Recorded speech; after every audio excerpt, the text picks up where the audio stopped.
Phineas Taylor Barnum was an American showman, businessman, and politician, best known for promoting famous hoaxes and co-founding the Barnum and Bailey Circus with James Anthony Bailey. He was also an author, publisher, and philanthropist.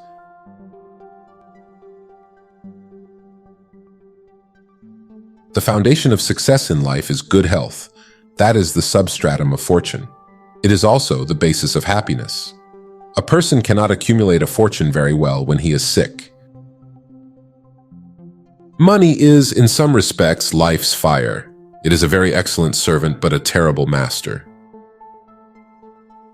Unless a man enters upon the vocation intended for him by nature and best suited to his peculiar genius, he cannot succeed. I am glad to believe that the majority of persons do find their right vocation. Young men starting in life should avoid running into debt. Every man should make his son or daughter learn some useful trade or profession, so that in these days of changing fortunes, of being rich today and poor tomorrow, they may have something tangible to fall back upon. This provision might save many persons from misery who, by some unexpected turn of fortune, have lost all their means. The noblest art is that of making others happy. There is no such thing in the world as luck. There never was a man who could go out in the morning and find a purse full of gold in the street today, and another tomorrow, and so on, day after day.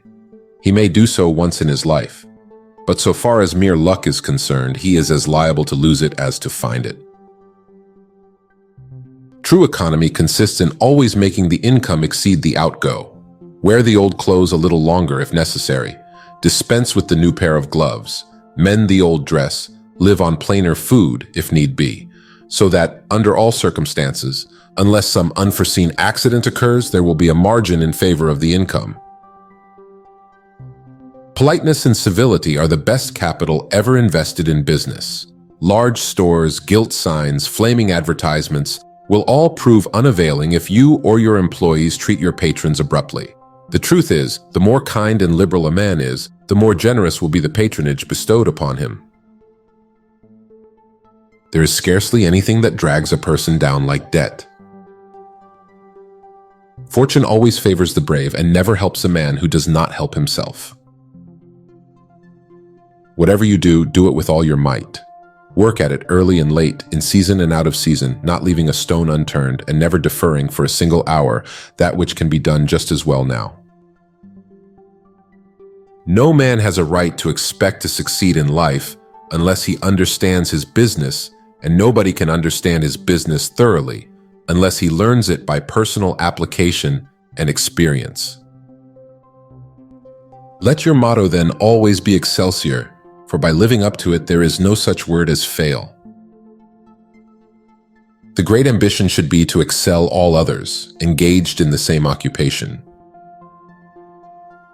Advertising is to a genuine article what manure is to land. It largely increases the product. The safest plan, and the one most sure of success for the young man starting in life, is to select the vocation which is most congenial to his tastes. Dr. Franklin says, "It is the eyes of others, and not our own eyes, which ruin us. If all the world were blind except myself, I should not care for fine clothes or furniture." The possession of a perfect knowledge of your business is an absolute necessity in order to ensure success. Without promotion, something terrible happens. Nothing. If you hesitate, some bolder hand will stretch out before you and get the prize. The best charity is to help those who are willing to help themselves. When a man is in the right path, he must persevere. More persons, on the whole, are humbugged by believing in nothing than by believing too much. You must exercise your caution in laying your plans, but be bold in carrying them out. If I shoot at the sun, I may hit a star. Money is good for nothing unless you know the value of it by experience. Energy and patience in business are two indispensable elements of success. To forgive heals the wound, to forget heals the scar. Never attempt to catch a whale with a minnow. Your success depends on what you do yourself with your own means. Comfort, the enemy of progress. No one ever made a difference by being like everyone else. We cannot all see alike, but we can all do good. Engage in one kind of business only and stick to it faithfully until you succeed or until you conclude to abandon it. A constant hammering on one nail will generally drive it home at last, so that it can be clinched. When a man's undivided attention is centered on one object, his mind will constantly be suggesting improvements of value, which would escape him if his brain was occupied by a dozen different subjects at once. You know, I had rather be laughed at than not to be noticed at all. There's no such thing as bad publicity. Every man's occupation should be beneficial to his fellow man, as well as profitable to himself. All else is vanity and folly. Those who really desire to attain an independence have only to set their minds upon it and adopt the proper means, as they do in regard to any other object which they wish to accomplish, and the thing is easily done. Nothing draws a crowd quite like a crowd. There is no class of people in the world who have such good memories as creditors.